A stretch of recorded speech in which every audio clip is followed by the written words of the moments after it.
Merci beaucoup. Bonjour à toutes et à tous. Je suis très heureux d'être avec vous. Donc, deux mots de réclame sur le Centre national de la fonction publique territoriale. Le Centre national de la fonction publique territoriale, c'est 1,8 million de fonctionnaires servis par 2300 collègues, dont 600 conseillers formation. C'est 900 000 fonctionnaires publics territoriaux accueillis dans 70 implantations sur l'ensemble du territoire. Et c'est un effort de développement de formation numérique croissant, mais qui, comme je vais vous l'indiquer, est en pleine évolution. Puisque sur les 900 000 personnes que nous formons, que nous accueillons en formation, on espère qu'on les forme, on n'est jamais bien sûr, on a identifié 3 segments sur les formations numériques. Un premier segment qui est la diffusion de connaissances à partir d'une plateforme.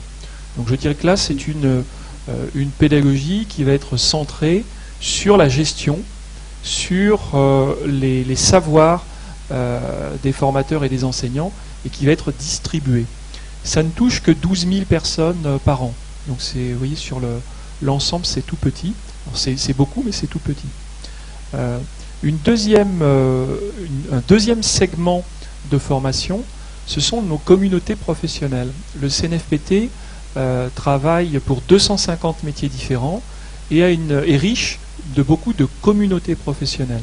Et depuis plusieurs années, depuis 2006, nous avons des outils de formation en ligne à destination de nos communautés professionnelles, dont les plus anciennes sont pour les secrétaires de mairie.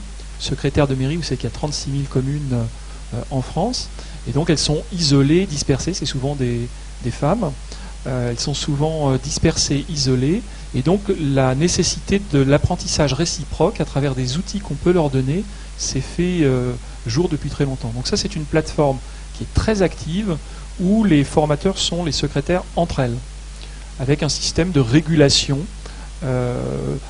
par des lettres juridiques régulières qui vont recadrer un certain nombre de savoirs et donner un petit peu la profession de foi, et un ensemble de vidéos qui régulièrement vont permettre d'avoir accès à des experts sur tel ou tel point. Et puis on a une autre communauté, bien entendu, à laquelle on s'est fortement intéressé, qui est la communauté des responsables formation. Alors on a un cycle en e-learning de responsables de formation, et ce cycle-là vient alimenter cette communauté de responsables de formation qui est également très active et fonctionne là aussi sur des modalités d'échange professionnel. Ça, c'était le deuxième segment. On a un troisième segment qui est la diffusion d'informations. Je dirais c'est pour l'internaute qui cherche librement des informations, internaute interne ou externe au Centre national de la fonction publique territoriale. Et là, nous mettons en ligne gracieusement, gratuitement, de plus en plus massivement, un ensemble d'études sur tout le monde territorial. Et nous avons également un wiki territorial, qui est une base de connaissances, alors qui n'est pas encore un wiki ouvert. Hein, on est un petit peu encore inquiet sur le fait de dire on va laisser la connaissance se construire librement. Mais pour l'instant, c'est un outil avec des milliers d'articles où vous avez une encyclopédie qui se construit. Donc la prochaine étape, c'est d'ouvrir véritablement ce wiki, ce qui n'est pas encore le cas. Voilà, donc 3 segments qui permettent de toucher environ 30 000 personnes pour les 2 premiers, et puis des centaines de milliers pour l'encyclopédie en ligne. Ces segments nous amènent à nous poser des questions sur la façon dont nos utilisateurs, nos usagers, nos fonctionnaires publics territoriaux utilisent les dispositifs qu'on met à leur disposition. Et les enquêtes que nous avons pu faire auprès de nos collègues, de nos équipes, montrent que ces utilisateurs, pour pouvoir pleinement entrer dans ces dispositifs, en particulier les deux premiers segments, ont besoin de développer des compétences particulières. On les a distingués et répartis en 3 bouquets de compétences. Un premier bouquet de compétences qui sont des compétences liées à l'autodirection de ces apprentissages. Donc là, les fonctionnaires publics territoriaux sont dans des environnements mouvants, bruyants. Ils ont besoin rapidement d'avoir de l'information. Et on observe qu'il y a là un basculement de l'attention à l'intention. Donc on s'intéresse à l'intention d'apprendre. Et ça, c'est un mouvement extrêmement fort. On conçoit de plus en plus nos stages comme des environnements d'apprentissage et on va les combiner avec toutes les ressources qu'on peut mettre à leur disposition. Donc, on s'intéresse assez fortement à la construction de ces environnements, mais également à la posture des équipes et puis des équipes apprenantes. Donc là, c'est toute la question de l'autodirection de ces apprentissages, avec des outils en ligne qu'on peut développer pour aider les personnes. Un deuxième bouquet de compétences, ce sont les compétences informationnelles.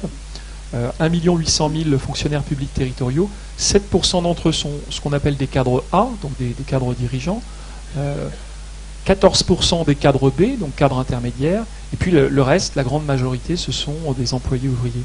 Donc là, il est nécessaire, à tous les niveaux de ces strates, de développer des compétences informationnelles, c'est-à-dire réussir à naviguer, à se connecter. C'est des choses, je parle de choses basiques, hein, mais pour certains, dès qu'un login ne fonctionne pas, on passe à autre chose et on ne persiste pas. Donc il y a une nécessité là d'aider les personnes à acquérir une vraie littératie numérique. Et donc on s'appuie sur les référentiels là également pour proposer des évolutions sur ces apprentissages informationnels. Et un troisième bouquet de compétences, ce sont les compétences socio-numériques, ce qui va permettre aux personnes d'apprendre à interagir et que ces interactions soient des interactions apprenantes. Parce que si on a simplement des communautés qui vivent et qui échangent, c'est pas pour ça qu'elles apprennent. Donc là, il s'agit d'apprendre à interagir et de développer ces compétences socio-numériques. Lorsque ces compétences sont maîtrisées, elles permettent de faire croître les compétences d'autodirection, de faire croître le sentiment d'appartenance, de faire croître le sentiment d'efficacité personnelle et de renforcer la fréquentation de nos dispositifs.